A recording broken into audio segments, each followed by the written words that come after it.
Breeding season का मतलब यह है कि when fishes do the reproduction, जब उनका एग्स ले करने का टाइम है, जब उनका बेबीज ले करने का टाइम है। सो बेसिकली ये वो टाइम है जब आपको फिशिंग बेसिकली कैरी आउट नहीं करनी चाहिए, because the sea become wild and this time is not suitable for carrying out fishing.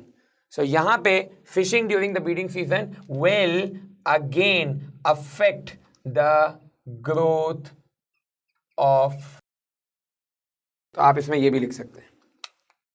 Fourth, जो कि एक बहुत कॉमन मसला जो हमारे हर चैप्टर में मसला है, that is about the money and that is about the capital. तो हम यहां बात करते हैं लैक ऑफ कैपिटल, जिसकी वजह से हम यहां पे फिशिंग इंडस्ट्री को मॉडर्नाइज नहीं कर पाते, क्योंकि हमारे वो ट्रेडिशनल मेथड्स आज तक फॉलो होते हैं। तो हम लिख सकते हैं lack of finance for modernisation.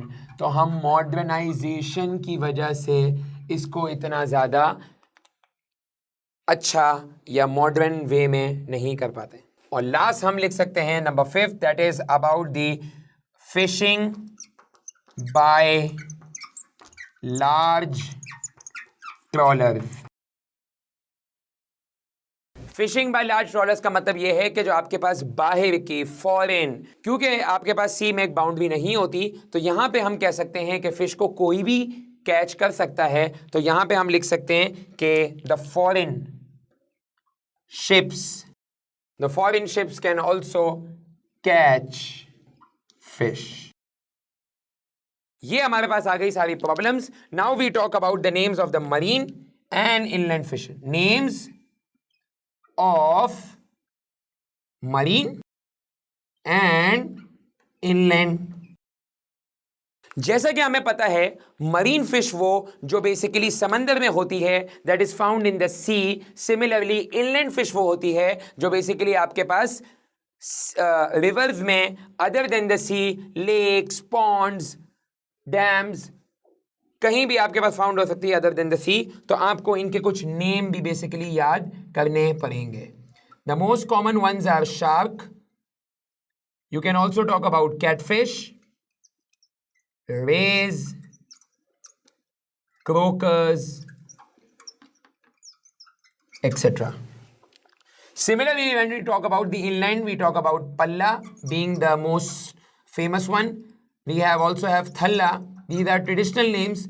Third, we have rahu, and number 4 we have manasir. Moving on to the other part, हम इसमें बात कर सकते हैं कि why Sin coast is better than Makran coast.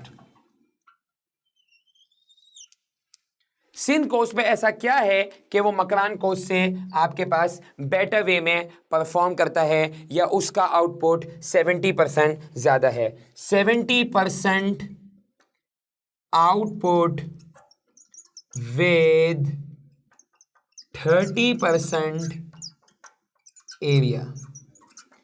जैसा कि हम देख सकते हैं कि सिंध कोस्ट का जो एरिया है, जैसे हम यहां पे एक मैप दे सकते हैं, which is the only map in this chapter, so we have the idea that the Makran coast and the Sindh coast is divided into 2 parts.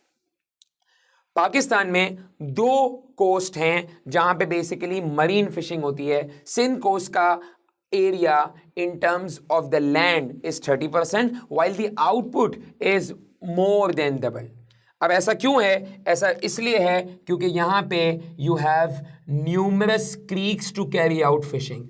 आपके पास पानी की सोर्सेज, वाटर सोर्सेज ज्यादा हैं, जिससे आप बेसिकली फिशिंग कैरी आउट कर सकते हैं।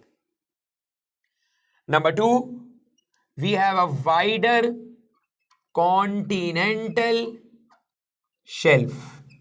Now the wider continental shelf means that you can basically go very deep into the sea or very close to the sea, so it becomes easier for you to carry out fishing in the Sindh coast. तो आप लिख सकते हैं easier to carry out fishing. Similarly हम third बात कर सकते हैं better storage and processing facilities.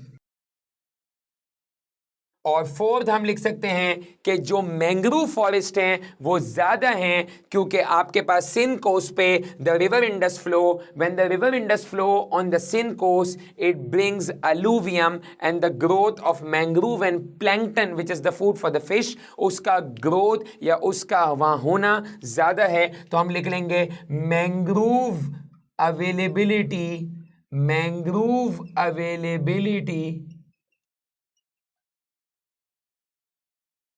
allow for breeding of fish। तो हमारे पास as you can see from the map that the Sindh coast and the Makran coast is divided into 6 fishing centers।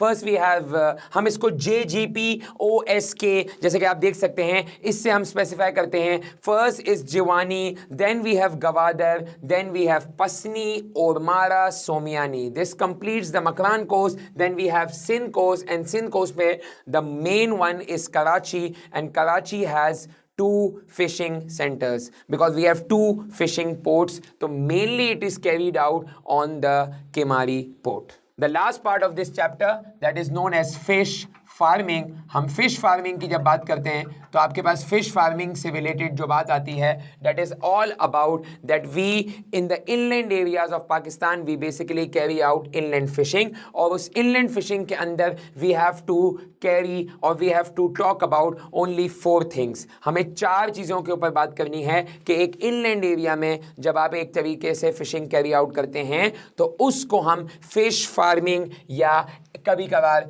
Aqua culture भी कहते हैं। इस aqua culture के अंदर क्या होता है, पहले आप देख सकते हैं कि फिश फार्मिंग के अंदर rectangular man made ponds are being constructed. In rectangular man made ponds के अंदर we basically carry out the fishing with the poultry farming. हम पोल्ट्री को भी, जिसमें डक्स और other species together with fish farming, इस पूरी फार्मिंग को हम एक्वा कल्चर कहते हैं। इसके अंदर कॉन्क्रीटेड बेस होती है टू अवॉइड वाटर लॉसेस, पानी कहीं से लीक ना हो। Third, we try to build and we try to plant more trees in the surrounding area so that the evaporation rate is low and the environment should be clean. We can also say कि ये काम हम oxygen provide करने के लिए भी देते हैं because both the fish and the other species they require oxygen in the surrounding area. और चौथी चीज़ हम कर सकते हैं कि इन दोनों की कंबाइंड फार्मिंग में we tend to get quick return on very low investment. So this wraps up the chapter of fishing. I hope you have a better idea what the fishing industry is all about, and this time fishing industry is important for May-June 2019. Good luck.